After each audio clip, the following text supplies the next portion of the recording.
今乗ってるのがちょっと3台ありまして、でハーレーの、ソフテールのエンジンでツインカム88で、あとはちょっとゼロスタイルでカスタムしたものと、であと Z1R ですね、79年の川崎の、であと1台が60年のトライアンフのボンデビルを持ってまして、で基本的にはZ1R とハーレーの方が普段ツーリングとか使ってる感じですね。はい。Z1R はトライアンフを売ろうと思ってなかなか去年とかもすごい暑くて3回ぐらい熱中症になってオーバーヒートでそれで結構押しながら行ってて、それでまあちょっと東京の渋滞とか、朝5時ぐらいに起きてセッティングして、その辺走るのはすごく気持ちいいんですけど、まあ、通勤でも使いたいので、そうするとちょっと東京の渋滞ではなかなかで、まあちょっと売りに行こうかなって時にそのバイク屋に Z1R がありまして、で一目惚れしてでもやっぱトライアンフもちょっと手放せずっていう感じですね。まあ僕がもう54なんですけど、やっぱり学生時代はやっぱり、まあ、Z1 とか、まあ、Z がやっぱ憧れのバイクで、まあ、当時はやっぱりなんか大型取るのがなかなか、まあ、広島出身なんですけど、まあ、月に1人か2人ぐらいしか大型取れないぐらい厳しい感じで、まあ、その憧れっていう分でなかなか持てず、ですね。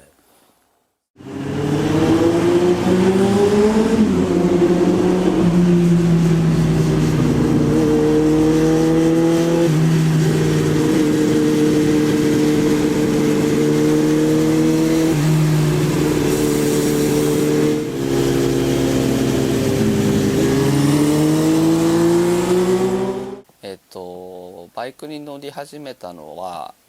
16で、原付乗り始めて、周りにバイク乗ってるかっこいい先輩たちがいっぱいいて、男は乗るもんだっていう感じで、周りに多かったんで必然的に、環境的に気づいたら乗っていたというか、で今が川崎の GPZ750 っていう、空冷のバイクに乗っていて、乗り出してまだ4年ぐらいなんですけど、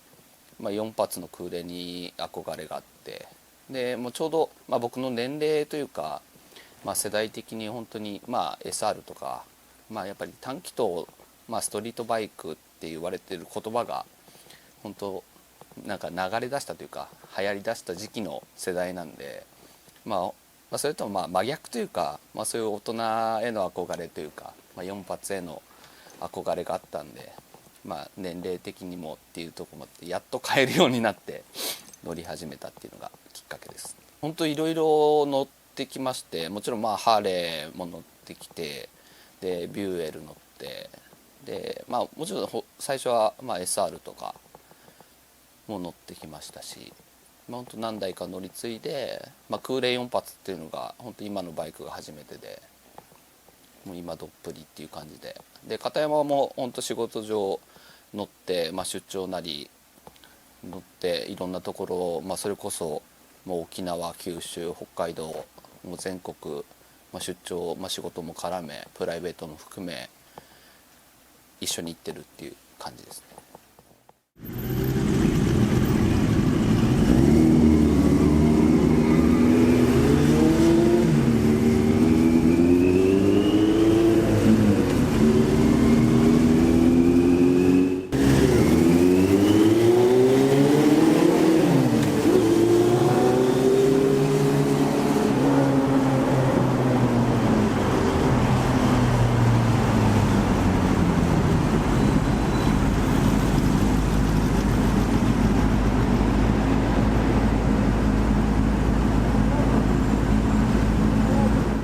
毎日雨が降らない限りはもうほぼ毎日バイクですね。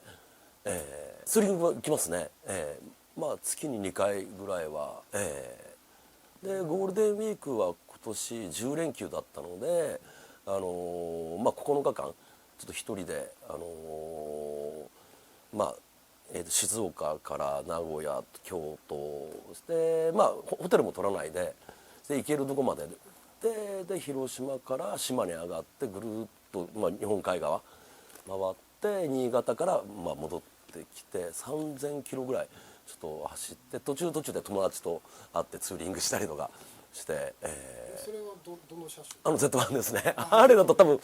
腰がやられるいや多分大したもんですよね日本車、うん、体の方がボロボロに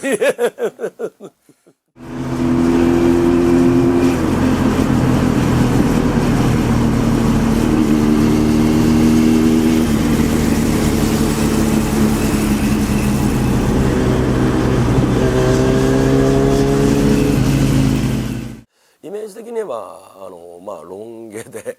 ヒゲなんでハーレーのイメージは強いんですけど、でもやっぱりそのトライアンフ乗る時のスタイルだったりとかちょっとブリティッシュな感じとか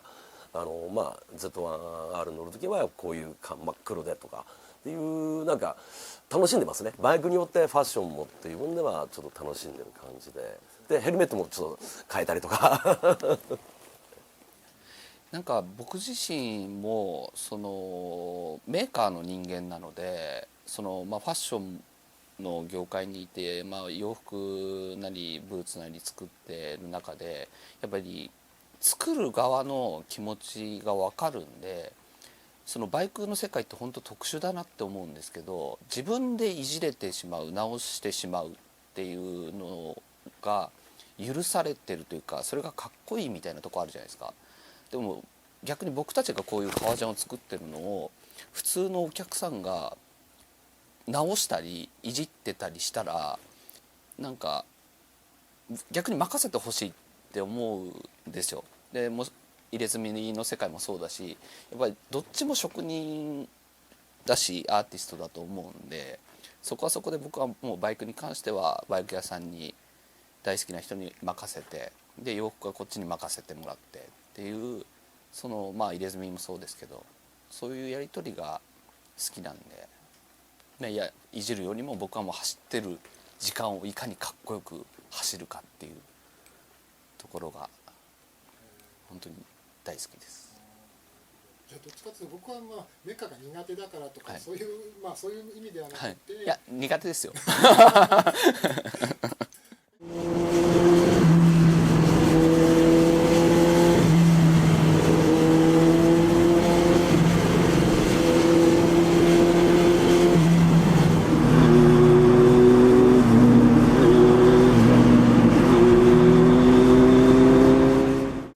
川が好きで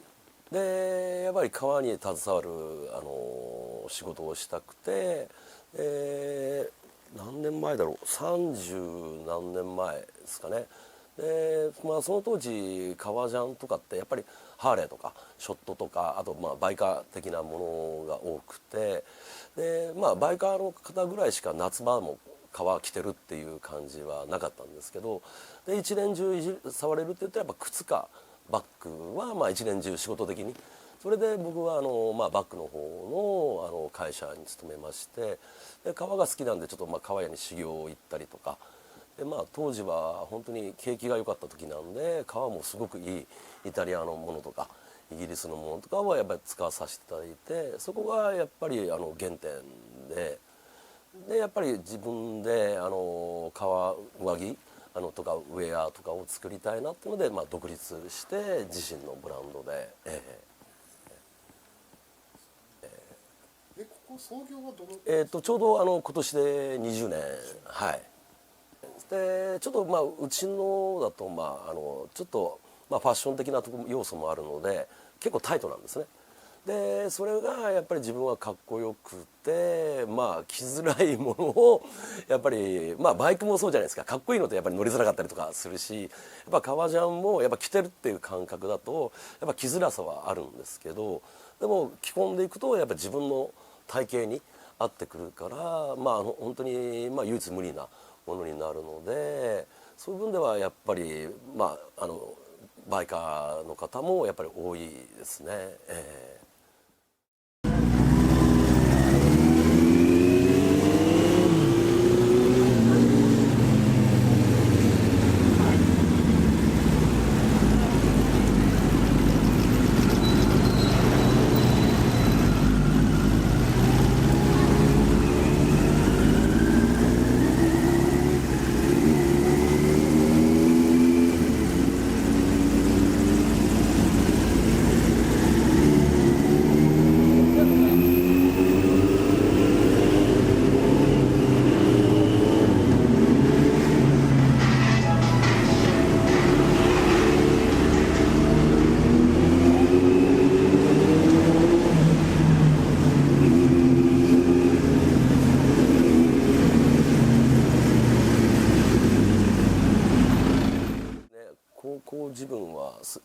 鈴木の GS400E でちょっと絞り型が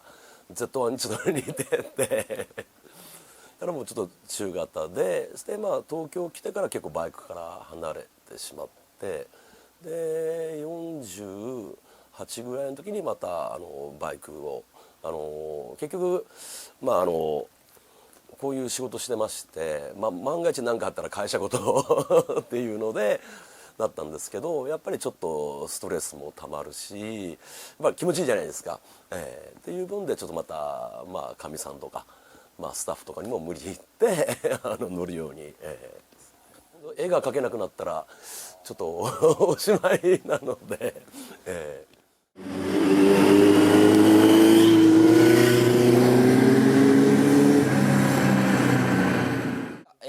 僕入社して10年で、もともとバックラッシュに入る前はスタイリストの衣装の方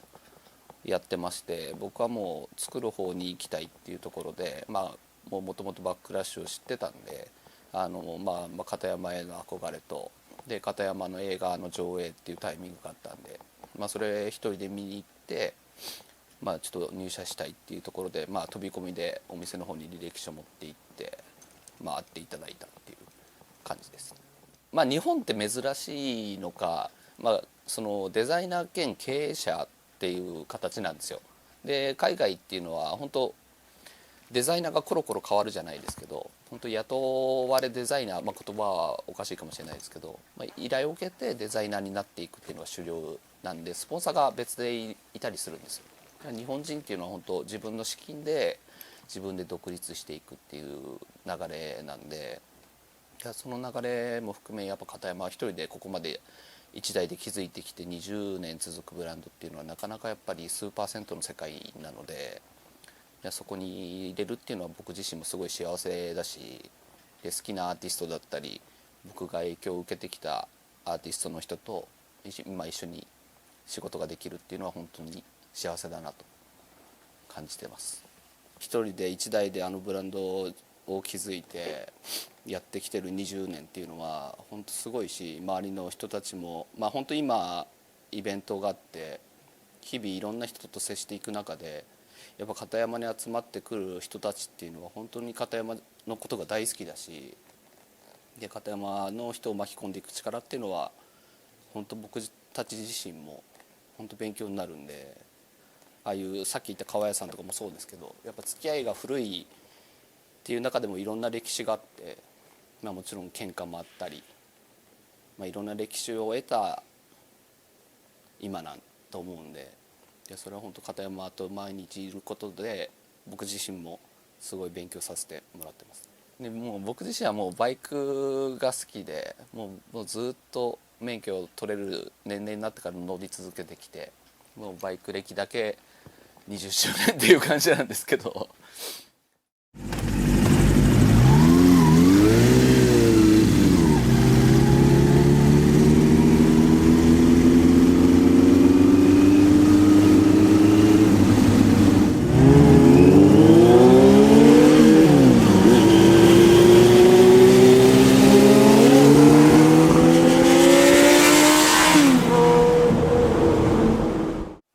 やっぱそのファッションだけに発信してたら多分もう通用しない時代になってきてて、だから僕らも今片山を筆頭にやっぱこういうイベントだったりアーティスト映画っていうのを絡めてやっぱカルチャーとして発信していきたいっていうイベントとして、まあ、20周年っていう、まあ、節目もあったんですけど、まあ、こういうイベントをやらせていただくっていうところで、もう基本片山が本当に普段もう長年付き合いのあるアーティストをメインで出演していただいて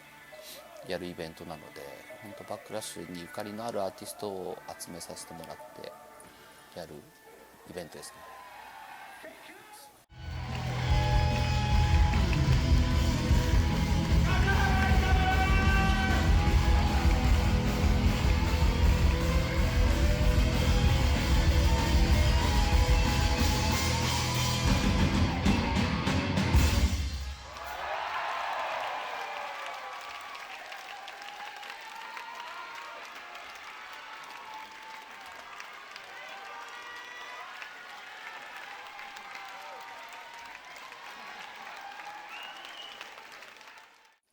でミュージシャンの人がミュージシャンの人を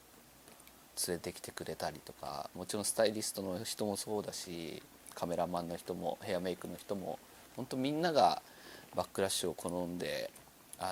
広めていってくれてるっていうのが本当僕たちもひしひし感じてるんで、その力をもう少しでもお借りしてやるイベントっていう形ですね。バックラッシュ20周年おめでとうございます。ちょっとお祝いしたい人間が何人か来てますんで紹介しましょう。綾小路師匠、翔や。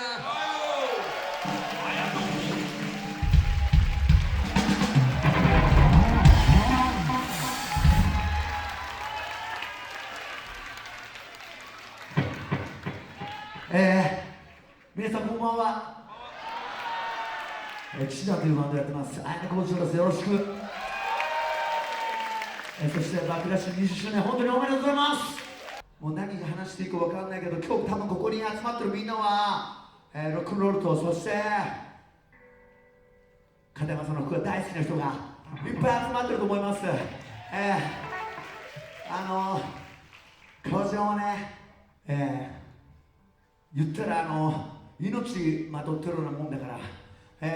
そんな命をね、誰よりも多分世界で一番愛してるのが片山さんだと思ってます。すげえ尊敬してます。本当にありがとうございます。俺たちもね、革ジャン大好きだから、これからもね、こういう、大切な命放ってるっていうね、覚悟決めて一生着ていきたいと思います。みんなもそうだよね。よろしく。やっぱ片山っていうすごい人と一緒に入れて、もう本当自分が好きだったブランキーだったりミッシェルだったり、そういう人と今一緒に入れるっていうのは本当幸せですね。で親が本当長渕剛さんとか矢沢さんとか好きなんで、そういう方に今衣装を作って使っていただいたりとかっていうのは本当恵まれてるし、一番の親孝行ができてるのかなっていう。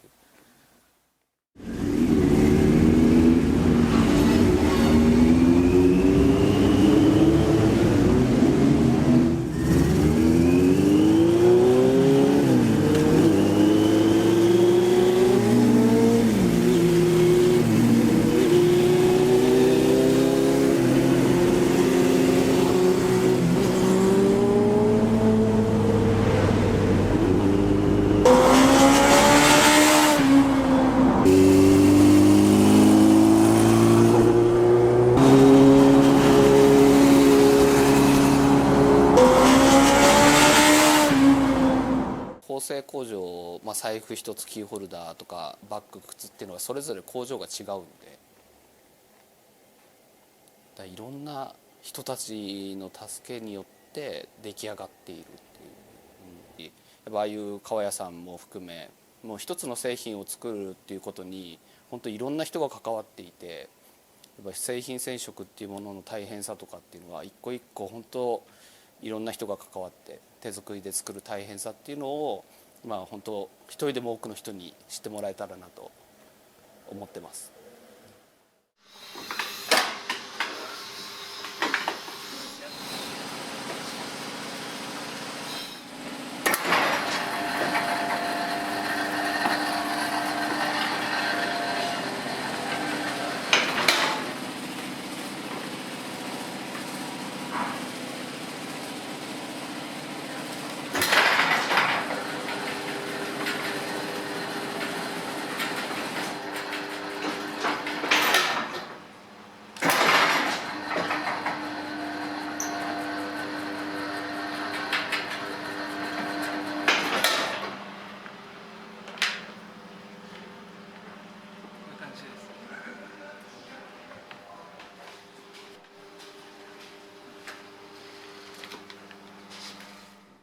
よく若い人たち、おっちゃんなんであれなんですけど、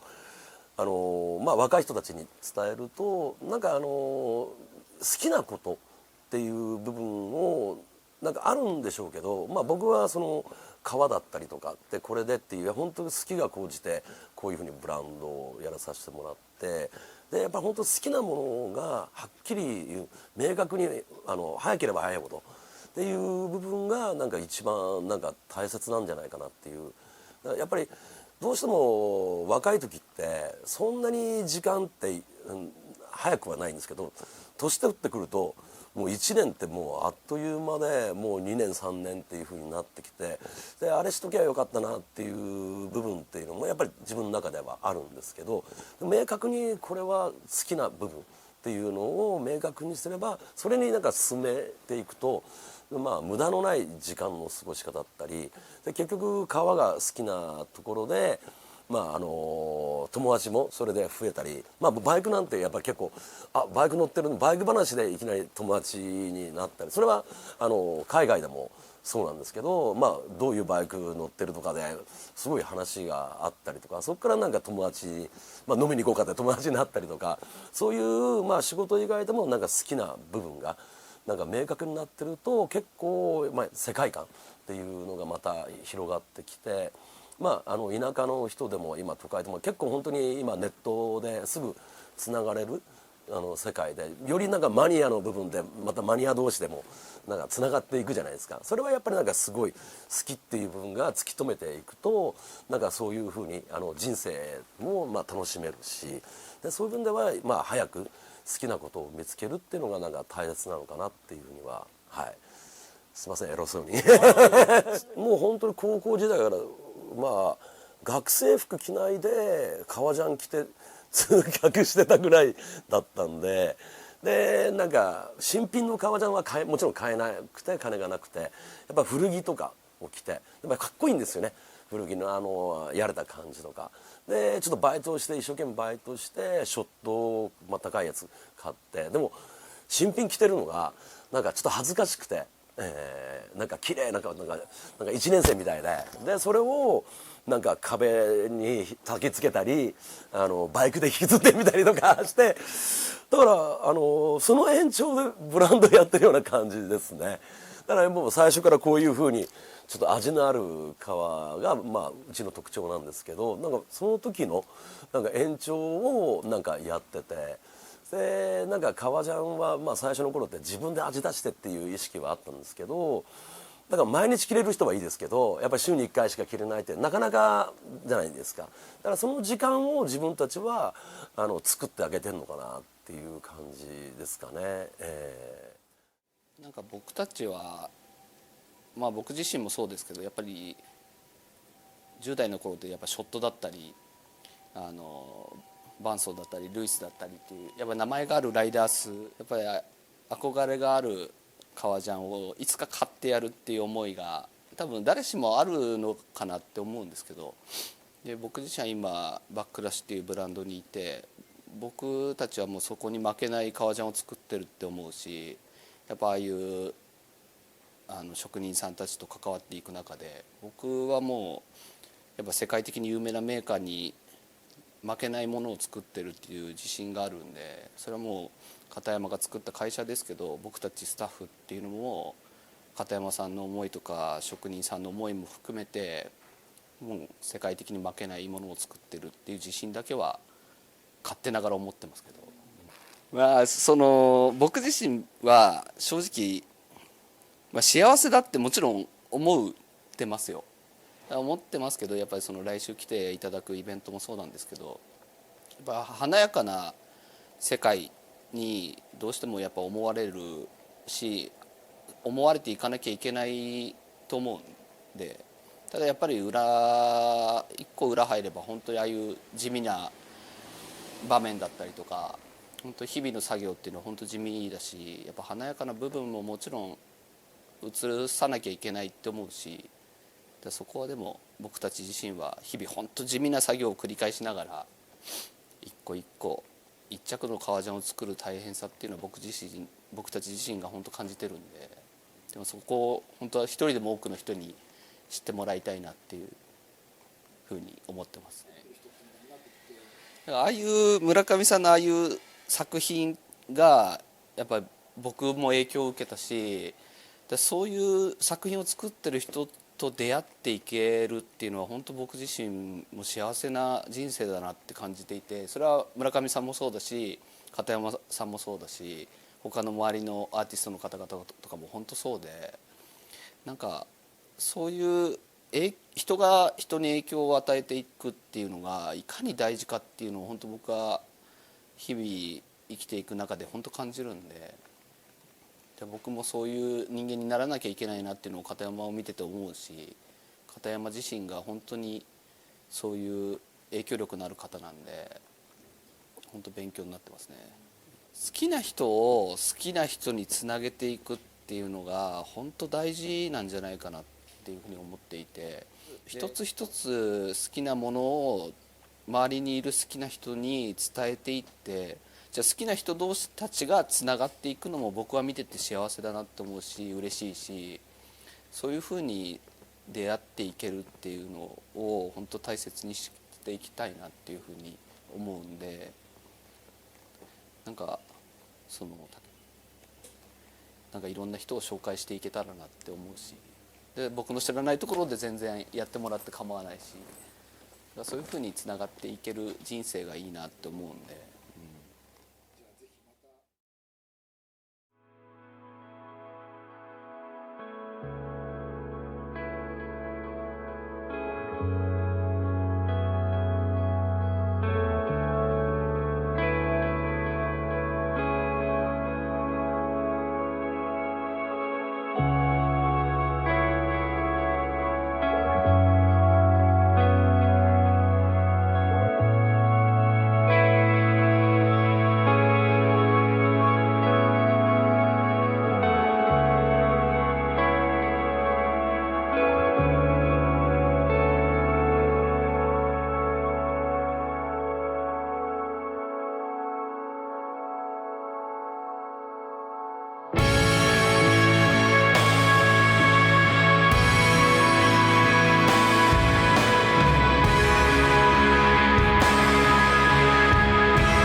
いや、お前らがほんまに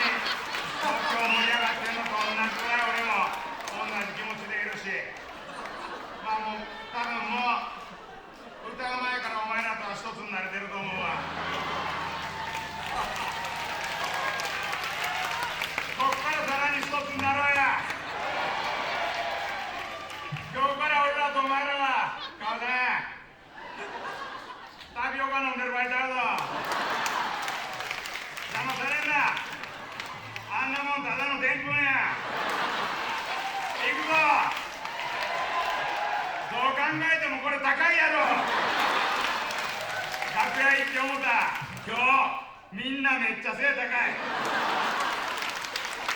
みんなと一緒にいたら今日モデルさんも多いし、俺だけなんかキーホルダーみたいやんけ。ここは頑張って歌で見せるわ。